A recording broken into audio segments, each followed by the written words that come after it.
the next few weeks on Hydrology 101, we will endeavor to bring you up to speed with the drainage and irrigation infrastructure of the beautiful garden city, Georgetown. With us this evening is Mr. Bert Carter, a civil engineer who served at the mayor and city council from 1969 to 1973 under the stewardship of Mayor Archie Codrington, the late, I should say. And of course, he has years and years of knowledge. He studied in London, England, and he came back to Guyana as a patriotic Guyanese to offer his services. And here he is this evening to offer even more of his services, even in his golden age. Well, before we get into the formalities of this evening's program, however, here's a reminder that it is Friday, June 5, and today officially marks the beginning of the weekend. Yes, that's right, the weekend. Aren't we happy? Aren't we always jolly when it's the weekend? I'm sure we are. We hope that it's off to a great start at year end, and what's more, well, let's tell you that it's also the 156th day of the year, and that means we have just about 209 days remaining to the year's end. My oh my, how time flies. Isn't that so, Sarah? Yes, that's true indeed, Wendell. And nevertheless, Hydrology 101 will be going on for the next couple of weeks. And you'll see that during these couple of weeks that we're going to have this program, it's going to fly by quite quickly. Definitely. Since we're speaking of time, Sarah, we don't have much remaining, so let's get down to business. To start things off this evening, we'd like to find out a little bit more about some common terms which we may be using throughout the lifetime of Hydrology 101. So, Mr. Carter, welcome to the program, and how are you this evening? I'm fine, thank you, and thank you for having me on the program. I only hope my presence will make a meaningful contribution so the citizens and the citizenry can be more informed as to what flood and flood mitigation is all about. Yes, definitely. Mr. Carter there for you. And of course, it is our pleasure to have you here this evening. You are here to offer your knowledge, your wealth of knowledge to us, and we certainly hope that we can take away as much as we can from this program, Hydrology 101. Now, Mr. Carter, we'd like to find out the definition, or maybe in your own terms, what are some of these, or maybe you can describe for us what are some of these terms, what do they mean? Because we often hear them, but I'm pretty sure that we're not too au fait with what they may mean or represent or so on. So, for example, let's talk about a sluice versus maybe a coker. What is the difference between the two? In fact, there is no real difference between the sluice and the coker. Sluice is probably an English terminology, but coke is a Dutch word, and you won't find it in the English dictionary. But they're one and the same in my vernacular. Okay, so they're pretty much the same. Yes, sir. All right, great. So, how about a culvert? What is a culvert? A culvert is a piece of conveyance, a piece of material that conveys water from one location to the other. Generally, they're subterranean, either under a road or under a bridge, but seldom in an open channel, always covered over. Right, and Sarah, I'm sure you have some there that you would like to find out about. Well, Wendell, I've always heard about, well, when you live in the countryside, you often hear about a culvert or a coker, but I've never known what exactly they were. I remember when I was little, and mom would be like, oh, you know, their friends, look, your friends are on the culvert at the street end or something like that. I'm wondering, okay, what is a culvert? I wasn't too familiar with what a culvert is. And could you tell us a little bit more about the terms of a drain, trench, or canal? Oh yes, a drain is a very small, open, generally very open channel, small open channel, usually either concrete or earthen channel that conveys water from one location to another. And a trench, I think, is a small version of a canal. We have in Guyana several canals, but the most popular ones in the Demerara area are the canals number 1 and number 2 on the west bank of Demerara, and canal number 3, which is the one that runs east to west by the Providence police station from Mocha all the way down to the Demerara River. But there are other canals in the country, the Hackney Canal in the Pomeroon District, the Corsica Canal, and others as well. But more popular ones are canals number 1 and 2. The trenches are much smaller versions, and trenches usually convey water in the direction of a sluice or a coke, as we say, generally. All right, so you said that we have many canals around the Demerara area. How about the Essequibo and Berbice areas? Do we have as many? Well, yes, but the two that comes to mind in the Essequibo area, the Hackney and the Coastal Canals in the Lower Pomeroon area. In the Berbice, I don't, oh, there's the Turani Canal, that's one I remember, and I don't think there are very many more. I know in Blackbush there are a lot of canals as well, but mainly for irrigation, not so much drainage. Okay. In the sugar estates, there are a lot of canals, but they're all drainage and or irrigation. All right, well, there are two more terms that you can probably highlight for us, drainage and irrigation. Well, drainage, I think that's self-explanatory, but how about irrigation? Irrigation of those canals where the water is stored and used when it's required in the field for crops. You know, like the conservancy, a lot of the water in the conservancy, besides feeding the system in Georgetown, potable water supply system, is used for irrigation in the sugarcane fields and agriculture out on the East Coast and the East Bank.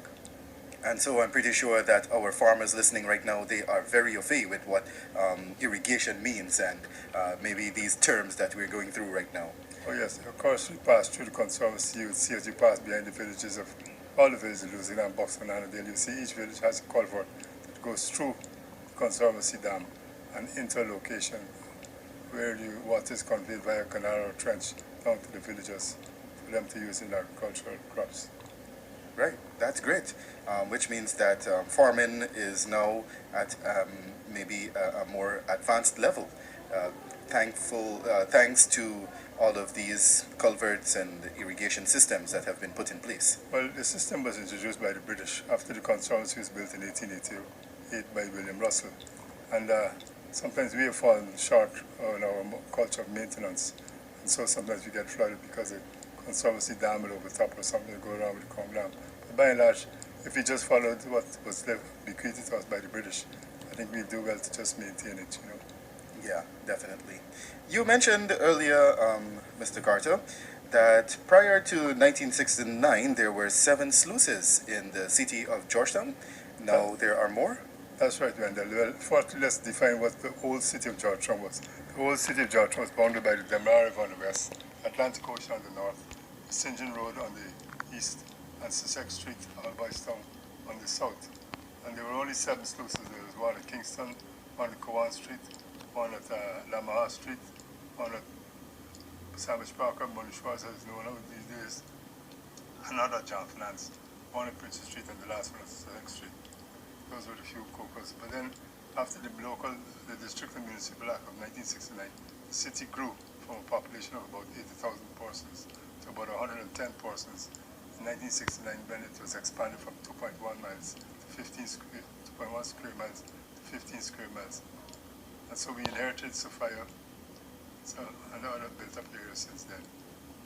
All right, well, Mr. Carter, our main objective for our program this evening is to understand the drainage and irrigation infrastructure in the city.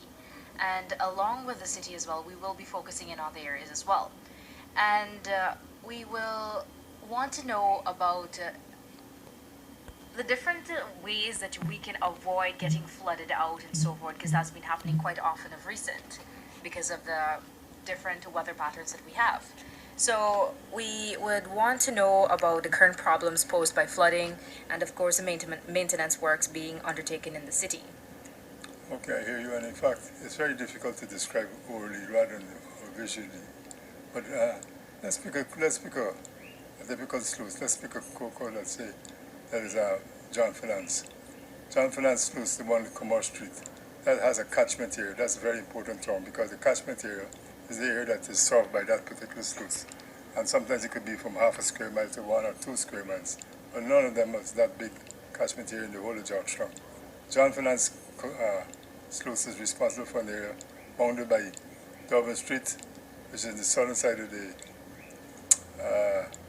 jail, and as far as Regent Street, the south side of Regent Street, and goes all the way up to Vicentin Road and takes in part of the Botanic Gardens. So that's a big catchment area, and those waters come down the South Road Canal and into the Crow Street Canal and into the High Street Canal and out through the outfall of John Finance. So basically that's the most important thing, to determine and define what is the size of the catchment area so that the sluice gate can be sized appropriately. I'll just give you an example. The one at John Finance has a sluice gate width of 10 foot 6 inches, and the top of the door to the bottom of the door is over 16 feet. So what we see is only a very small portion of the door, really very, very deep. And in fact, if we maintain our outfall channels, this is another new term, outfall channel meaning the side that is towards the river side of the sluice gate, then we should not have too many problems. Our problem right now, besides being the debris in the form of styrofoam and bottles and objects that float and jet some and flood some, I think our problem is that we allow the culture of maintenance to disappear. So we really haven't been doing our homework. That's true indeed. So in actuality, in reality, we got to focus on us being better citizens of Guyana and avoid throwing our trash and our garbage all and everywhere, and disposing of them properly. I hear you, and in fact, I'd just like to make a very contentious point. In fact, I expect the phones to probably ring off the hook when I say that the needs for pumps are really not necessary. Pumps that I usually tell friends is a feel-good item. You know, you see a pump and you feel good about it because you feel there's relief on the way. But indeed and in fact, the guy who built Victoria Law Courts, a Dutch engineer by the name of Baron Horen van Sycamore, he came up with a rule of thumb that for every 100 acres of drainage area or catchment area, you only need an aperture of 4 square feet. But our gates, our sluice gates are so very big, about 5, 6, 7 times bigger than his requirement. So we should not necessarily need pumps if we cleared our channels, we cleared our outfalls. More than that, it's important to understand how the city is drained. And I think this way we're going wrong, not only with the present exercise that's going on, but the past one, $500 million exercise. If I could just be allowed to continue for a minute. If you don't clear the outfall channel, then digging out the canals inland is just a glorious waste of time because you're only building reservoir capacity. And you need to get rid of the water between 2 tides. Every day you have 2 high tides and 2 low tides, so there's no reason why the water should still be hanging around on the land if all the maintenance is in place. So having cleared the outfall channel, the next place of area of concern would be the culverts leading to those sluice gates. Having cleared that, you then find the culverts under the roads that bring the water from around the city blocks. Now, people don't pay much attention, but to clear the drain in front of your property, it's helpful, but it's not the priority. The priority should be the alleyway drain, because that's the one that really gets the water to the culvert. And their front drain will eventually reach the alleyway, which will reach the culvert, which will reach the canal, which will reach the outfall channel, and into the Demerara River. I really like the fact that you have raised all of that, Mr. Carter, and you touched on a very important point there. Because I'm sure many persons, they tend to clean in front of their property, that is the drain in front of their property. Now you're telling us that the important one to clean and to ensure that it is clear at all times is the alleyway, which will be in most cases behind your property. Sometimes it may be different, it varies, but it is important that you get familiar with your alleyway. That is what you're telling us. Yes, indeed, and in fact, it looks nice to have a clean front drain. It looks good when you have visitors and business premises looking happy, the front drain being cleared and water in it. But if you look at it carefully, it will not go anywhere until the alleyway drain itself is cleared. And so our priority should be not only to clear the culverts under the roads that convey the water from the alleyways to the canals, but also having done that, then you go and clear the drains. Clearing the drains without clearing the alleyways will not serve much purpose. And in fact, that area that I just told you about, that is looked after by the sluice at Commerce Street, John Finance as we call it, and that one by Mona Schwartz, the front drains are over 250,000 linear feet of front drains, and the alleyway drains are over 67,495 linear feet. And yet you see, they're clearing all the canals, nobody's clearing the alleyways, and like somebody forgot to clear the front drains. Uh-oh. Well, there are instances whereby properties are left unattended and people might go away and leave their properties here. And someone wouldn't be able to take care of it, as in clean the drainage way. But us as good Guyanese should actually take that into mind and go over into the other yard. I mean, cleaning our own alleyways, I know many times I'd look at my mom, she's always cleaning the gutters on the outside, on the insides as well. And she would actually go over to the other property because there's like 2 empty lots there, and she actually cleans it as well. Because not only is that empty property going to affect us when it's time to, well, when it rains and it floods out, but she goes over and she cleans it just so that she wouldn't be able to get the flooding out when the rain comes. Well, I'd like to compliment your mom. She's a very civic-minded person, but mom shouldn't have that headache because I'm sure she pays and has her rates and taxes up to date. That is the domain of City Hall. But we can't expect everything to be done in the culture which we operate, so sometimes it's good to help yourself. As they say, the Lord help those who help themselves. But back to the most salient point, that is, the drains should be cleared and the alleyways should be cleared, but the alleyways, the preference to be cleared. Because all the alleyways in Georgetown, all without exception, are concretized. There's no reason why they should be overgrown That's with true. vegetation. So, Mr. Carter, you were speaking early on when you were speaking that, oh, the phone is going to blow up. So there is a chance that you, our listeners, can actually call into our program and voice your concerns and even ask questions, in which Mr. Carter is going to be more than happy to answer them. So if you want to call into our program, this is Hydrology 101. Just call 226-4762. Now we're focusing on the infrastructure of our drainage canals and our sluices and our cokers and so forth. So if you've got questions or you've got anything that you want to share with us, you can give us a call. That is 226-4762. And as you have just mentioned that, Sarah, let's remind you that the time is moving on to 19 hours 20 all across this beautiful land of ours. It is Friday, June 5, and you're listening to the very first program of Hydrology 101 right here on your favorite radio station. It is the Voice of Guyana, 102.5 FM, 560 AM. We're also broadcasting online at ustream.com, that's right, or you can find us as well at ncnguyana.com. So ensure that your relatives, your friends, whomever it may be, know that they can be up to date, keep up to date rather, with what is happening in beautiful Guyana by going online and tuning in to Ustream or ncnguyana.com to join us on the Voice of Guyana. I believe we have our very first caller on the line, so let us hear from our very first caller. Yes, we do indeed, Wendell. We've got our first caller, and let's see what they've got to say. Hello there, good evening, and how are you? Good evening, I'm fine. Okay, great. Where are you calling us I'm from? calling from Roxanne Burnham Garden. Okay, great. What would you like to share with us this evening? Well, the drainage in this area, it doesn't clean it. Nobody cleans this big trench. It's full of weed. The canal in front of Trench Road. It's full of weed, and all the drainage are blocked. My downstairs flat is full of water right now. Okay, well, I'm very sorry to hear that you are actually still flooded. Yeah. But of course, I'm pretty sure that the relevant authorities, they're tuned into the program and they're listening, and we certainly hope that they will act as quick as possible to respond to the situation there in Roxanne Burnham Gardens, where you're saying that the drains, they are clogged. You're saying that they are filled with weeds as well. Is that so? Yeah. Yeah.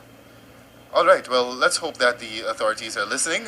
If they're not, we will try our very best to get in contact with them and ensure that we convey this message to them so that they can respond in real time, perhaps. Yeah, because it's not the first time I called in anyway. All right, well, Thank you. thank you very much for calling, and you enjoy the rest of your evening. So our very first caller there on Hydrology 101, and we'd like to thank you for sharing that with us. It was a pleasure having you as a part of the program. You can join in on the action right here on Hydrology 101 by calling 226-4762. That's right, 226-4762. So if there is something you would like to share with us, that's the number to call. But just before we take our very next caller, Sarah, we'd like to interact with Mr. Carter a little bit more, and he raised a few points a little while earlier, where he said that some of the sluices and the canals, they're not being properly maintained, and he attributed that to one of the main causes for flooding throughout the city, as well as the buildup of waste, mainly the styrofoam and the plastic bottles. So, Mr. Carter, since you were mentioning about the maintenance of these sluices and canals and so on, tell us what needs to be done exactly to ensure that they are properly maintained. What do we need to do? Well, I thank you for that point of view, because indeed, in fact, if you ask me where would I start, I would start at the outfall channel. Let's pick a typical sluice. Let's pick the one at Monshores in Church Street. that outfall to the Demerara River. The channel itself is very narrow, so it has to be maintained to allow maximum flow. The sluice itself is only 10-foot wide sluice gate, but it has a very good depth of about 15 feet. So I mean there's a lot of surface area that water can be drained off if the approach to the gate is cleared. But in fact, without blowing my own trumpet, the last time that sluice gate was cleared was in 1994, when President Jagan invited 19 citizens of Worth to be in the IMC. I think he made a mistake in my case, but that's another story. But the people who were responsible for the drainage on that occasion were myself, Bish Pandey, Tony Shafir, Benny Sankar, and Andy Moore. And we took on the responsibility and cleared every outfall, starting from Kingston as far along as Brickler, and every culvert leading. Because if you think about it, when you're outside the bank again and you're looking west towards the Demerara River, there's a roundabout at Sandwich Park, or Manishwar roundabout as they call it. And that's one of the longest culverts in Georgetown. It's over 250 feet long. And there are some manhole covers that you can remove and clear. But to really do a proper job, you have to get in the culvert and form a human chain, where human beings are tied to the waist one to another, so that in case there's an accident, usually 3 people form a gang, and they can help one another, because down there is very dangerous. But generally, that's the first place you start, by clearing the culvert. And if you pass by the museum a year ago, you'll see all the plastic and styrofoam blocking up the channel. Now I understand there's a serious effort being made to clear under the culvert.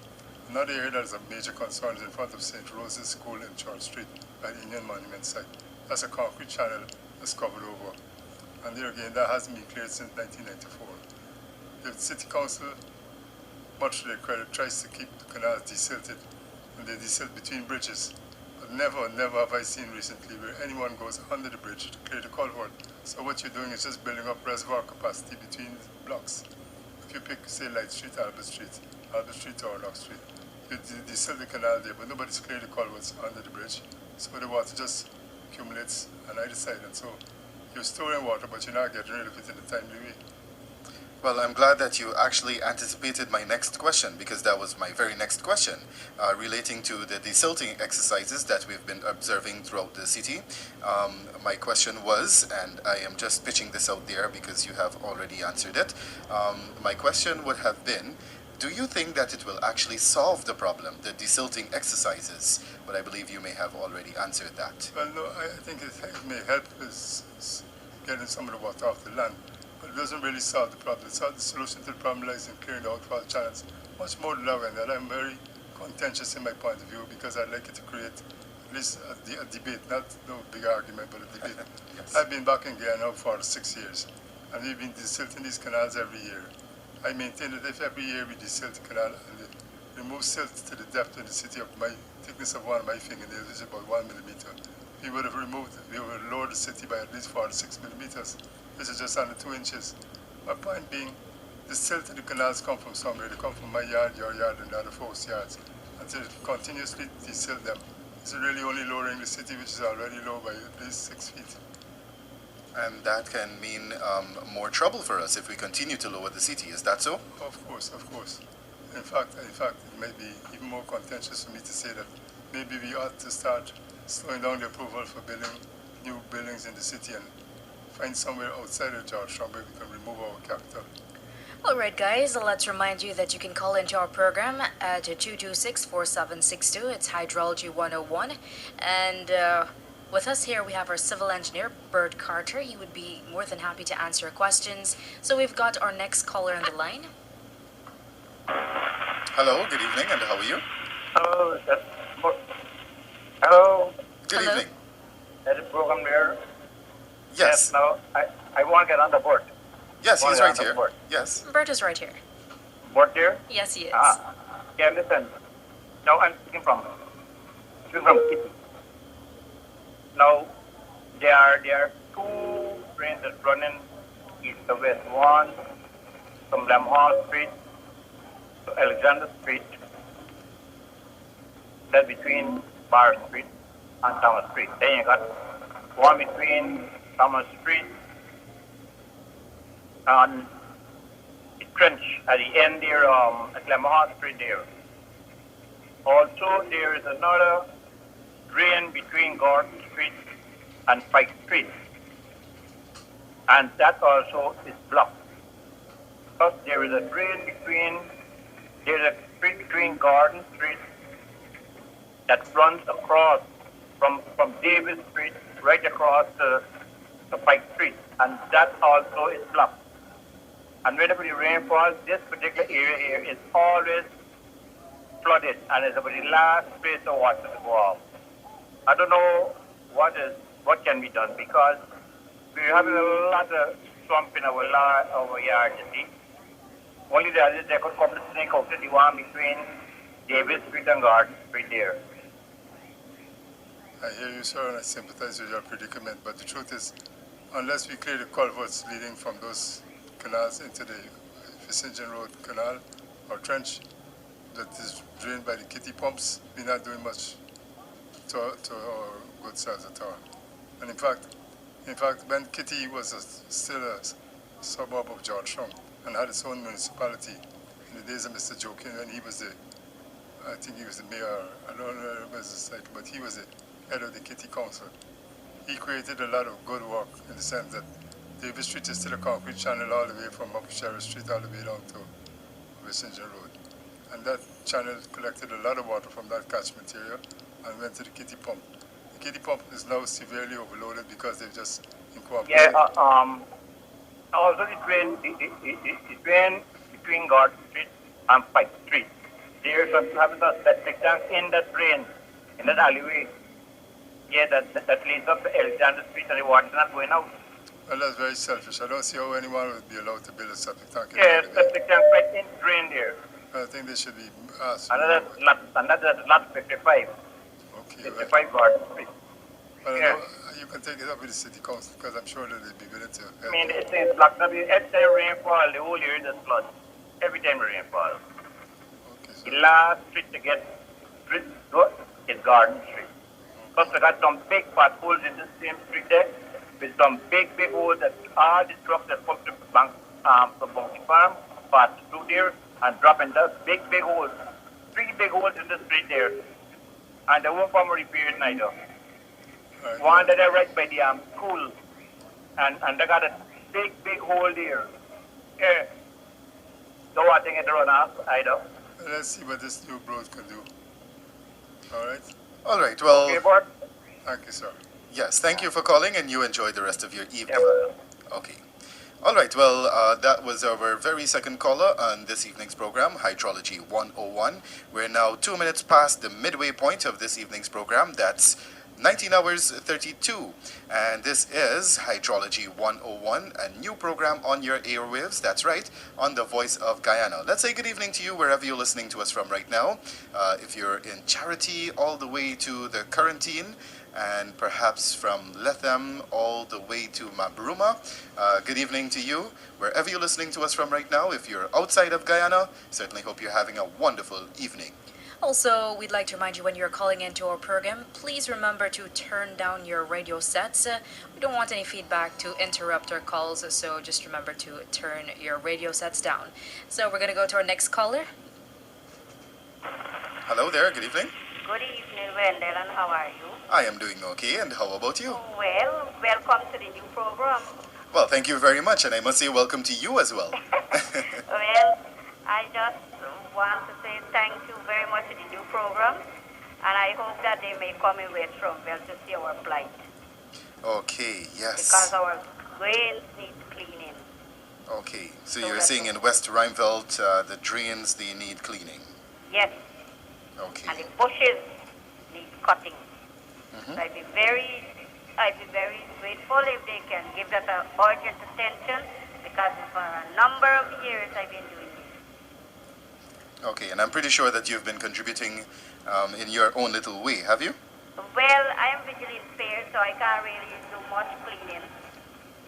I am visually impaired, you know that, Wendell. All right. Yeah, but when I said your little bit, I mean, you can do your own part by having someone clean your drains and that sort of thing. So Well- that's what I mean by your little bit, Yes, I just paid people to weed our carpet and so, but Right. from meager money, I can't really afford it many times. I know, I understand. So I But think of that's course, it. you don't have to do it yourself, and this is a message to you if you're listening right now. And, you probably are a busy person and you may not have the time, but you can actually get someone to assist in doing so. You don't have to pay them. Maybe it can be a family member. Isn't that so? Yeah. You Well, can me get. family then don't live in town, and you know, when they let nobody does nothing for nothing here. Everybody wants something. You just every junkie. All right. Well, we will be conveying this message to the relevant authorities, and we certainly hope that they'll pay you a visit very soon. All right. Yes, sir, brother. You thanks and have a pleasant evening. I give my regards to your panel. Thank you very much for calling, and you do the same. You have a wonderful evening. All right, and a great weekend as well. Okay, you too. Bye-bye. Thank you very much. Bye bye. All right, now let's interact a little bit more with Mr. Carter, Mr. Bert Carter. He was contracted by he was a part of the mayor and city council back in 1969. He was employed there up until 1973. So 4 years of service with the mayor and city council. And here he is offering even more of his services added to what he has already offered. Mr. Carter. Well, I thank you for that bit of introduction again. But one of the problems we faced after 1973 was with the growth of the city and the squatting in Sophia. We found a lot of people started to squat on the dams. The lady calling from West Rhineville there, that area is drained through the Riverview Canal, which is just south of Rhineville Police Station. And people in Albice now are drained to the canal that is just north of the Rhineville Police Station. But if you try to get in a piece of equipment in there to clean either of those two canals, you'd probably be shot. Because the squatters out there you wouldn't believe that they're squatting. You think they got title to the land. It's almost impossible to walk any machinery there. So those drains are not adequately serviced at all. And the people themselves, they end up in their own squalor. Yes, well, thank you for that, Mr. Carter. And let's remind you that you're listening to Hydrology 101 right here on the Voice of Guyana. We have another caller on the line, so let's make way for this caller right now. Okay, we seem to have lost that caller. But nevertheless, if you would like to contribute your little bit to this evening's program, you can call us on 226-4762. That's 226-4762. A very good evening to you. Hello, good evening. I'm calling about the Diamond Road, the high-income part of the housing scheme. The road is very bad, especially just off 3rd Street corner. Okay. They have some small streets there. Some of them is almost impassable. When the rain falls, you don't even know where to walk. And it's also dangerous for young women too, because we have to drop cars that drop persons home in the evenings, and so we're talking about at night. And they don't want to drive through those streets because of how bad the road is. But we can Which means understand they would that. put you off, and you have to walk in. Now it defeats the whole purpose of having these drop cars drop you in, because you're walking, it's dangerous, and people usually turn into bed early. So if anything were to happen to you, then you would immerse in the Lord. So I'm just pleading for some sort of help in the housing scheme area to at least get the road to some decent form that cars and so could drive in comfortably through all the cross streets. Well, we can understand that, and we are very sorry to hear about your unfortunate situation. But we do hope that the relevant authorities would be able to take care of that as soon as possible. And you are right, in fact, it does defeat the purpose of the carry-in cabs. So we do hope that that gets fixed as soon as possible for you. Okay, thank you. All right, thanks for calling. Okay, then, bye-bye. Bye-bye. Yeah, so that was another caller there sharing some information with us. And of course, we hope that the relevant authorities, they are tuned into the program Hydrology 101. This should be the new spot on Friday evening from 7 to 8 hours. Yes, we'll make this the official hangout spot from, did I say 7 to 8 hours? No, it's not 7 to 8 hours, it's 19 to 20 hours. What is wrong with me? I'm thinking about hangout spot a little bit too much, maybe. Nevertheless, 19 to 20 hours every Friday. And so let's make this the official hangout spot, all right? And we'll share whatever little bit we can with you on this program, Hydrology 101. And let's remind you that this program, we endeavor to bring you up to speed with the drainage and irrigation infrastructure of the beautiful garden city of Georgetown. Now, we were talking a little while earlier with our friend from Kitty there, and he was mentioning about the Kitty pump station. Now, this another question that came to mind at that time, Mr. Carter, was the adequacy of pumping the water off of the land into the ocean or wherever it is being pumped into. Because I know there are different pump sites, right? So one of the things I would like to ask is what is the rate of efficiency regarding the pumps that we have that are operational throughout the city at this point in time?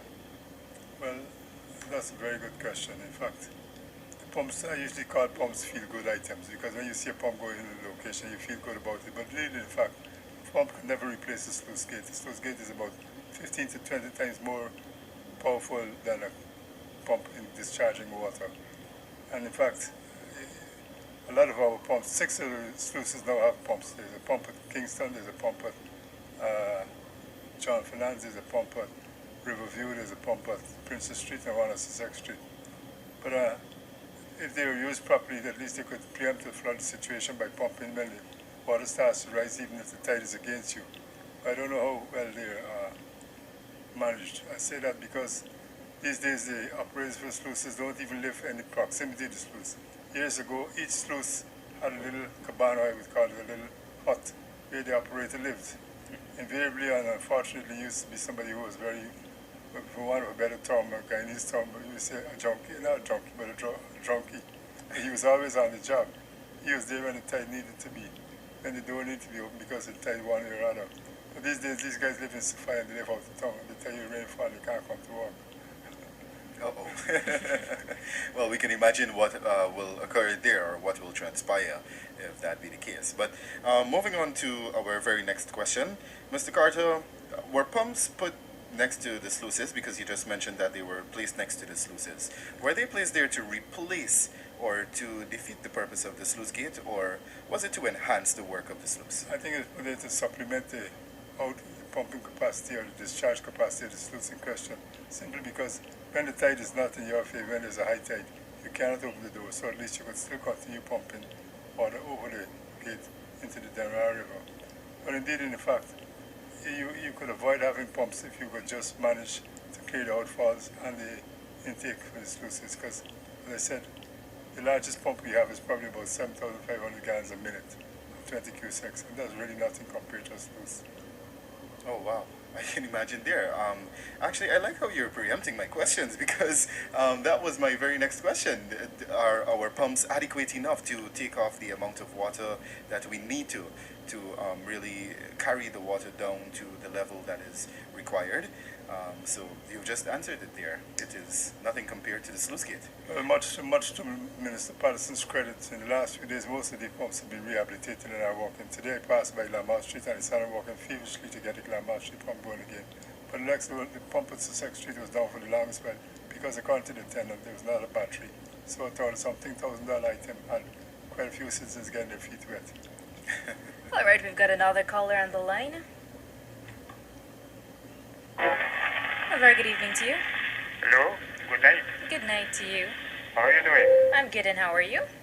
Very good. Mr. Carter has an excellent laid out work. Yes, he doesn't. But I was wanting to know why the city council wasn't doing what he has been saying. The other part, they got a lot of people cutting here and the pier. I don't know what, and they're throwing here in the gutter, especially around the Miko area. I don't know what Mr. Carter will do about that, because that is an offense. And if you're clearing the city, then you got to clear everything. You can't clear part and left part. I hear you, sir. I hear you. But that's a public health matter. That's a public health matter. But at the same time, I take your point.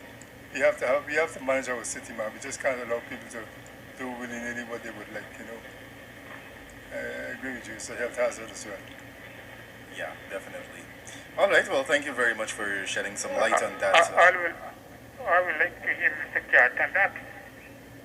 I did offer an opinion. Said it is a public health matter. and the authorities should really clamp down on that kind of behavior. Are you there, sir? Okay, I think we lost. Yeah, Yes, we lost that call. We did lose him. I'm very sorry, but we're sure that he might have heard. But maybe just in case he did not hear your point, Mr. Carter, maybe you can reiterate it for him once more. No, as I said, the habit of cutting here on pavement is really shouldn't be condoned at all because it's a public health matter, and city health authorities should really clamp down on such behavior. In fact, for you to be able to operate a barbershop, you have to be licensed.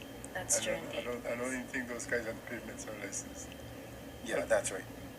So maybe we should have the relevant authorities at the Public Health Ministry look into this as well. So thank you very much for offering that little bit there. The time is moving on to 19 hours 45, and we will be bringing this program to a close in just a short while. But of course, before we go, let's remind you that this is the very first program of Hydrology 101 on the Voice of Guyana. And on Hydrology 101, we will be hoping to bring you up to speed with the drainage and irrigation infrastructure of the beautiful garden city of Georgetown and the outlying areas as well. And we will try our utmost to bring you up to speed with these. Of course, with us this evening and for the lifetime of this program, we have with us Mr. Bert Carter, and he has been he is a civil engineer, rather. He served at the mayor and city council from 1969 to 1973, and of course he has been practicing in that field for quite a number of years. So, Mr. Carter, I see that you have a little bit to offer here. As a matter of fact, I'm glad you mentioned that because on my way to the studio here, somebody asked me, how do they measure the rainfall? And in fact, I thought it was a very good question. Rainfall is measured in inches of rainfall per hour. And in Georgetown and in Guyana, we hear so much that the system is designed around 1.5 inches of rainfall every 24 hours. But just to give you an idea, last Sunday's rainfall was in the vicinity of 5 inches in 9 hours. So you can see how intense the rainfall has become. Now, nothing wrong with the intensity, but our system has to be able to cope with it. But in truth and in fact, when you talk about the measurement of rainfall, the cylinder that you use is a 4-inch diameter cylinder, about 14 inches long, and it's situated on some post or some table out in the middle of nowhere, for want of a better way of putting it, so that it's unimpeded. The direction of the wind and the rain is not impeded in any way by a structure, like a building or a post or some other appurtenance. So when the rain would have been finished falling, you're gonna retrieve the cylinder and measure the amount of water inside. The cylinder is calibrated in inches generally, and it will say about 4 inches, and you say 4 inches in 24 hours, or 2 inches in 12 hours, or whatever may be the case. So it's really a physical measurement, and usually it's a meteorological term. And you see some of this in the Botanic Gardens and out on Carifest Avenue, out to the airport, and other locations. All right, thank you for that bit, Mr. Carter. We've got another caller on the line. A very good evening to you. Yes, am I onto the program there? Yes, you are, sir. I want to find out something. What about those people who live in along Lane Avenue where the French have to drain that water to go to the river? Lane Avenue right away down into from Veld, east from Veld, going right down to the back there. I hear you, sir, and I agree with you. Those people are squatting on the reserve of the dam, and you cannot walk any piece of equipment to even relieve the channel from silt and debris. And I think those people are in the area. They occupy those places, no traveling or nothing. I must do no technique. They will have allegation and kind of thing. I hear you, and I agree with you totally. In fact, what it turns out to be that a few people who are squatting on that embankment or that reserve are holding the rest of the city to ransom, especially in that location, because that canal drains to the north side of Rhineville Police Station and also to the south side of the Rhineville Police Station. So unless you can access the reserve, you can't clear the canal. I hear you thoroughly, properly. Some people definitely don't want to move. I think the government They has... don't want to move. If you try to find place to put them, they want to be there all the time, finding all kind of stupid excuse. I know about it since the days of the IMC in 1994. We tried to move them, and we nearly had to get the Bright Squad and the police to protect us. Yeah, indeed, in fact. And a lot of them will be given house lots, but they don't go anywhere. Some of them sell the house lots and just remain where they are. So that is a problem that we are faced with, the squatters on the government reserve. That's right. Yeah. Not only those kinds of squatters, but also the outfall channels. There's a right to way of 66 feet. And a lot of people are squatting on the reserve for these cocos, so it makes it very difficult to clean the outfall channels from the land side. You have to go on a pontoon with an excavator, which makes it more costly and more dangerous as well. Yeah, and I'm taking, based on what you just said, that there are systems or guidelines in place to manage these sort of things. That's right. Yeah. All right. Earlier you were walking us through the steps of what we need to do to ensure that the drainage system is up to date and functioning pretty well in our garden city and in the many areas. So you were telling us that first we should clean the culvert. Well, actually you mentioned that we should clean our alleyways and then we should focus on our culverts. So what next after the culverts? You mentioned canals, and then where do we go from there? Let me just recap. The first place is the outfall channel, then the approach to the doors, then the culverts, then the alleyways. The last place to be cleaned really the front drains, because they feed the alleyway, and the alleyway feeds the culvert into the canal, and from the canal it goes through the sluice gate. So there is an order of priority. Indeed, and in fact, I've been looking to see what's been happening recently, and people walking like chickens without heads. Nobody has a priority. They just clean and think they're solving the problem, but they're not really solving the problem. I think another issue that we have to address are people who are dumping garbage alongside the canals and so forth.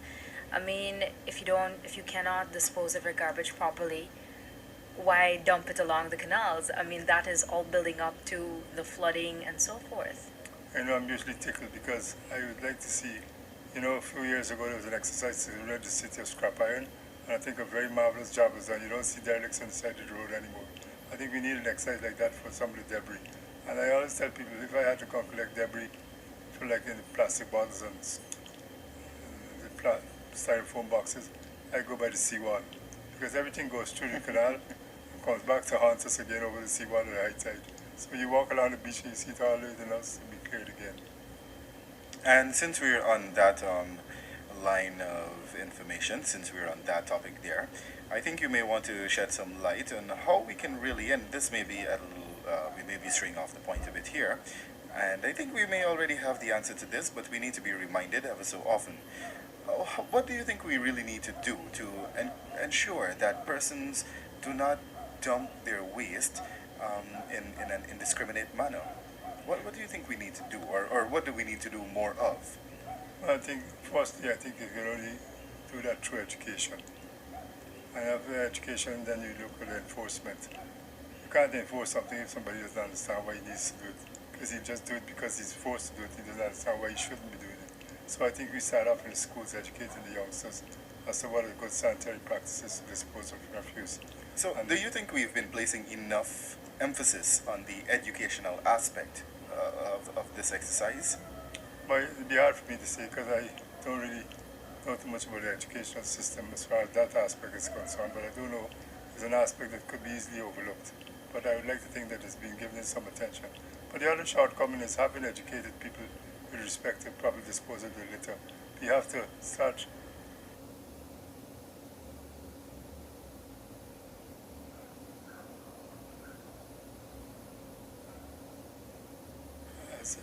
littering the environment with bins. Because if I say litter because you want them in every corner, every nook and cranny.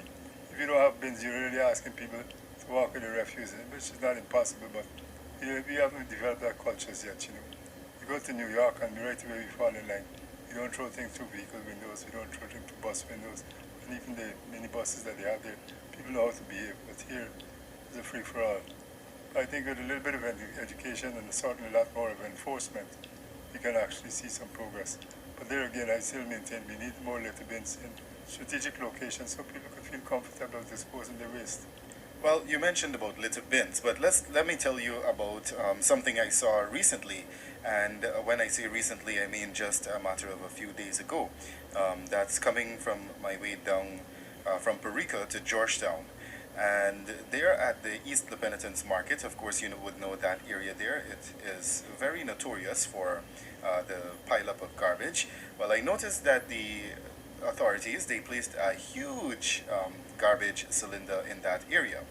But one of the things that I noticed is that huge cylinder, and I say huge to really emphasize how big it really is. It's way bigger than what you're accustomed to seeing. I think maybe that is, I'm not sure how big it is in terms of the exact measurement, but I'm sure you maybe can specify a bit more. But what I noticed is that that was rammed to capacity and it was actually overflowing. So even though we may want to litter the city with bins, as you said, quote unquote, I think maybe we ought to place more emphasis on ensuring that the bins are kept in order. And when I say kept in order, I do mean that they are emptied in a timely manner and replaced at their spot, their location, to ensure that persons dispose of their garbage the right way. So I think... I hear you, Wendell. I think it's a very good observation. I think sometimes we operate without any science to what we do. I mean, sure, if you put one of those big receptacles and you see it's filled up within half a day, and business is still being conducted in the vicinity, it behoves you to put another one, and another one, and another one until you have actually licked the problem. Because people will want to be cooperative, but if there's no way that they can show their cooperative action, they will throw it just out in the proximity of the bin. But we have to put, it's like, we have these bus stops around the city for the minibuses. When you think about it, the most you can get is a bus or two, sometimes there are 3, 4 buses. But we have to put some science into what we do and determine in a particular strategic location, maybe a busy route, you may use a bus stop that could accommodate 4 buses. That's one bus. Yeah, we have to stand up. Mr. Carter, you were saying that in order to learn to change our manners, we got to see our manners in disposing our trash appropriately. You're saying it starts in the educational system. I know in some schools they have their environmental club, and I think it's a very good thing. I know of a few schools like Marin Academy. They actually have an environmental club. They go on different cleanup campaigns. They take part in events that are happening in other schools, and I think it's a very, very good setup that they have. I think they're very exemplary. I know that because my grands go there, but I think the problem is not in the private schools. I think there's a lot of initiative in that direction, but in the public schools, I think that's where we lack it. Because most times the public schools come with children that are coming from depressed areas and probably not wanting to sound ridiculous, but probably short of some of the misgivings. All right, Mr. Carter, well, the time has rolled on to 19 hours 56, and we've got to say this is our wrapping up point for our first program of Hydrology 101 right here on the Voice of Guyana. That's on 102.5 FM, 560 AM. Along with us here was Bert Carter, our civil engineer this evening, who was giving us pointers and information about the drainage and irrigation systems in Guyana. Basically, we're focusing more on the city, but nevertheless, we're focusing in outer areas as well. So, I am Sarah Blossom Chabelle. And I am Wendell Badgery. And Mr. Carter, we would like to thank you very much for being on our program today. It was a pleasure having you. I only hope my deliverance was able to match your expectations. Yes, Yeah, it was we look indeed. forward It to your was indeed. presence on our next program, as a matter of fact, where we will be loaded with lots more of information. Questions. Yeah, definitely. So, I would like to ask viewers or listeners who are into the program to prepare the questions next week so we can really have some good, interesting debates and question and answer periods. Yeah, definitely. That will be great. all right, guys, you've heard that. So you can tune in every Friday from 19 hours to 20 hours. It's 58 minutes or so. We will be focusing on the drainage and irrigation systems in Guyana. So remember to tune in next week, Friday, from 19 hours. For now, we want to say so long. Enjoy the rest of your evening.